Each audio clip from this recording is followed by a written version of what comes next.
let it bang, bang. Bienvenidos a otro capítulo de Filósofos Contemporáneos. En este capítulo vamos a hablar de un importante pensador, padre del existencialismo, que nació el 5 de mayo, curiosamente el mismo día que Karl Marx, aunque en otro año. Nació el 5 de mayo de 1813 en Copenhague, Dinamarca, y falleció el 11 de noviembre de 1855 con tan solo 32 años en la misma ciudad. Hablamos del filósofo Søren Kierkegaard, cuya principal obra podemos considerar el concepto de la angustia. Aquí tengo dos ejemplares que tomé de nuestra hermosa biblioteca.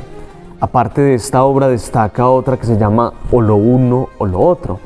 Pero básicamente en estos textos Søren Kierkegaard deja de entrever su pensamiento existencialista, que inicia como un pensamiento un poco religioso debido a la influencia de Kierkegaard, que era protestante, con sus padres protestantes, debido al concepto que él tenía de Dios.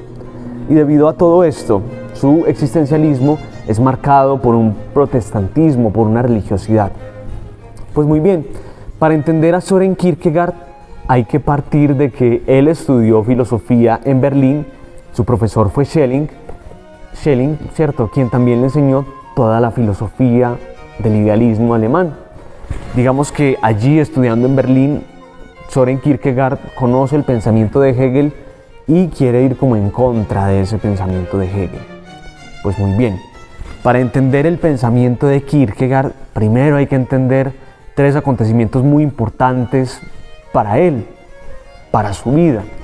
El primer acontecimiento importante es la relación que él tenía con su papá, y digamos que la relación que su papá tenía con Dios. Resulta que el papá de Kierkegaard vivió muchos años, y Kierkegaard en un primer momento pensaba que esto era una bendición de Dios, pero resulta que una vez hablando con su papá, su padre le dijo que eso no era ninguna bendición, sino que era una maldición, porque el padre de Kierkegaard había maldecido a Dios. Por lo tanto, toda la familia de Kierkegaard había muerto y solo quedaba su papá, que era muy longevo. Debido a esto, Kierkegaard empezó a ver que la vida, de pronto, el existir, no era una bendición, sino que podía llegar a ser una maldición. Otra influencia muy fuerte en el pensamiento de Kierkegaard fue su relación con Regina Olsen, de quien él estaba enamorado. Pero debido a toda esta carga, esta culpabilidad que él tenía por lo de su padre, por pensar que esa maldición también le había caído a él le escribió una carta a Regina Olsen diciéndole que él la dejaba libre y que él renunciaba a ella, que él no quería afectarla en esto y que no quería que esta relación se viera afectada por esa relación de maldición de su padre a Dios. Pero además de esto, otro acontecimiento o otra etapa que marcó fuertemente a Kierkegaard fue su relación con el propio Dios, con Dios mismo, y cómo él concebía a Dios como un Dios castigador. Pero además de esto, él veía que muchos pastores cristianos no vivían su testimonio. Estos tres acontecimientos, estos tres momentos para Kierkegaard fueron fundamentales. Ahora, hablemos de la angustia de Kierkegaard. Esa angustia de Kierkegaard es un elemento positivo de su filosofía, debe entenderse como lo que le permite al hombre ir en contra de la indiferencia, lo que le permite incluso trascender. Resulta que el hombre toma el ser en sus manos.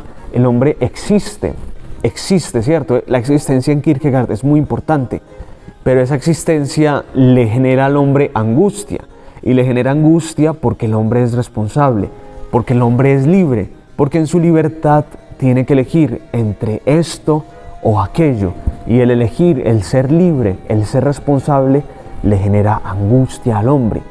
Sin embargo, esa angustia es lo que al hombre le permite pasar de un momento a otro. En este sentido, Kierkegaard dirá que hay tres estadios o tres momentos por los cuales el hombre pasa en su vida y por los cuales él se vuelve un individuo, que ya les voy a hablar del término individuo más adelante. Los tres estadios para Kierkegaard serían el estadio estético, el estadio ético y el estadio religioso. En el estadio estético se da que el hombre tiene como valor fundamental el placer. Entonces el placer es el que guía al hombre. Él tiene de arquetipo a el Don Juan, a Fausto o al judío errante y se preocupas por el placer, por el vivir, por ir en contra del dolor. Pero gracias a la angustia se pasa de ese estadio estético al estadio ético, en el que el hombre ya no actúa por el placer, sino que actúa por el deber, por el hacer el bien y evitar el mal. En este estadio ético, el arquetipo será el esposo y será como esa fidelidad que se tiene al deber, al actuar bien. Posterior a esto se pasa al que llamaría Kierkegaard el tercer estadio, tercer momento, que sería el estadio religioso, en el que el hombre ahora actúa por agradar a Dios, porque Dios esté bien, ¿cierto? Por esa relación con Dios.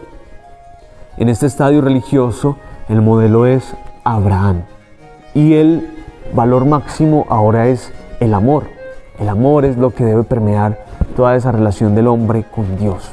Bueno, muy bien, les dije que les iba a hablar del individuo en Kierkegaard.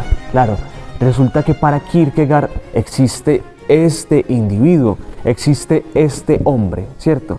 No existe lo universal no es.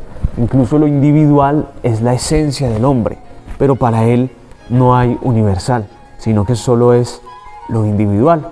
Entonces, ese individuo, como ya les había dicho, se va construyendo a lo largo de la vida, con la existencia, con la libertad y con esa angustia como concepto positivo que pasa de un estadio a otro.